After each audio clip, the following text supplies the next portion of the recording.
Olá, começando mais uma edição do Acontece Agora desta terça-feira com notícias do Brasil e do mundo. E nós iniciamos com a notícia do endividamento das famílias brasileiras, que bateu novo recorde na pandemia. As dívidas bancárias atingiram mais da metade da renda acumulada em 12 meses. Em novembro de 2020, as dívidas bancárias atingiram 51% da renda acumulada das famílias. Em outubro, os débitos representavam quase 50% dos ganhos. Entram nessa conta todas as dívidas com bancos, incluindo as de financiamento imobiliário. Em janeiro de 2019, antes da pandemia, o indicador registrou 45%. O menor percentual desde o início do levantamento pelo Banco Central foi em janeiro de 2005, que estava em 18%.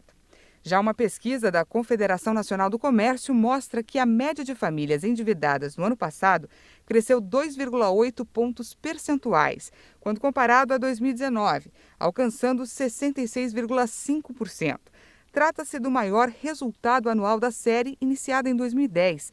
O estudo também apontou crescimento de 1,5 ponto percentual na proporção de famílias com contas ou dívidas em atraso, alcançando 25,5%. Assim como em anos anteriores, o cartão de crédito gera as principais dívidas das famílias, a média de 78% em 2020.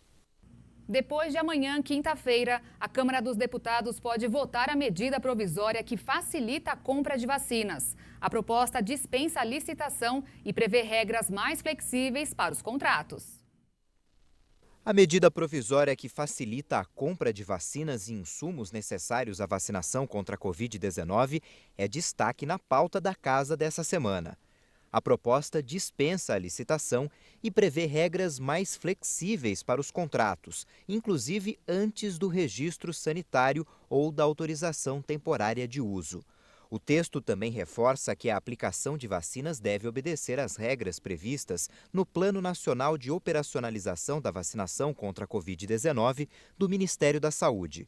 O projeto retoma ainda a autorização para que a Agência Nacional de Vigilância Sanitária utilize a síntese para a liberação de vacinas realizada por autoridades sanitárias dos Estados Unidos, da União Europeia, do Japão, da China ou do Reino Unido. Esse dispositivo fazia parte da Lei de Enfrentamento à Pandemia, que perdeu a vigência em 31 de dezembro de 2020, mas acabou sendo mantido por decisão do ministro do Supremo Tribunal Federal, Ricardo Lewandowski. O estado de São Paulo confirmou 7 casos da variante britânica do coronavírus, sendo 5 na capital e 2 em Sorocaba, no interior. Todos os casos são de pessoas que tiveram contato com alguém de Londres, Inglaterra, o que descarta, por enquanto, a transmissão comunitária no estado paulista, ou seja, transmissão interna sem ligação com pessoas que viajaram. Também já foram informados 25 casos da variante brasileira no estado, 9 na capital paulista, 3 em Jaú e 12 em Araraquara. E a Prefeitura de Araraquara decidiu decretar lockdown por 15 dias para tentar frear a transmissão do coronavírus na cidade.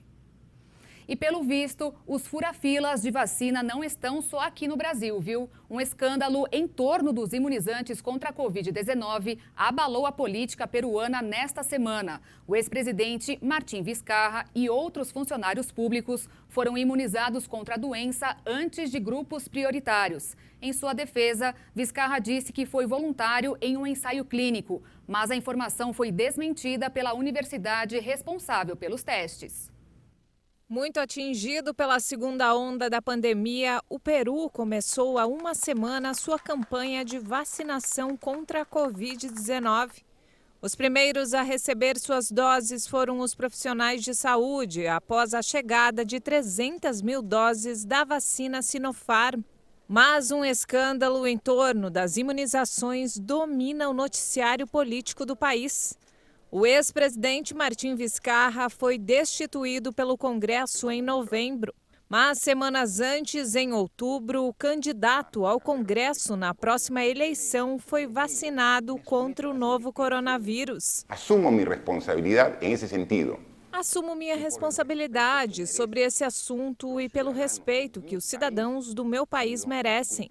Peço sinceras desculpas aos peruanos por não ter relatado esse fato no momento.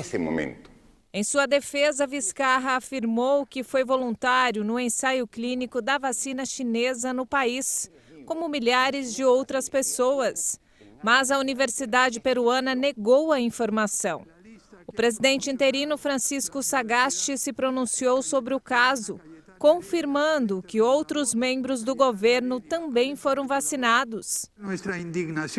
Quero expressar nossa indignação e nossa decepção em saber que 487 pessoas, incluindo muitos funcionários públicos, aproveitaram sua posição para serem imunizados com vacinas da Sinopharm.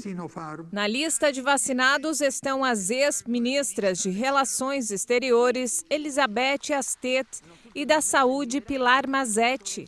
As duas renunciaram aos cargos após o escândalo vir à tona. A embaixada chinesa disse que não tem informações sobre a identidade dos vacinados, uma vez que o ensaio foi realizado por universidades peruanas.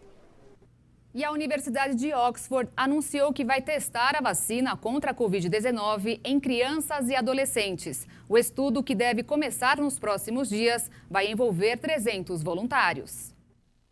A pesquisa da vacina de Oxford, produzida em parceria com a farmacêutica AstraZeneca, deve determinar os efeitos do imunizante em pessoas da faixa etária de 6 a 17 anos. As pesquisas anteriores só envolveram participantes acima de 18 anos e, por esse motivo, a vacina ainda não é aplicada em pessoas mais jovens. Entre os 300 voluntários, 240 devem receber a vacina contra a Covid-19 e os outros 60 um imunizante contra a meningite, que já se mostrou seguro em crianças e deve produzir efeitos colaterais similares, como dor no local da aplicação.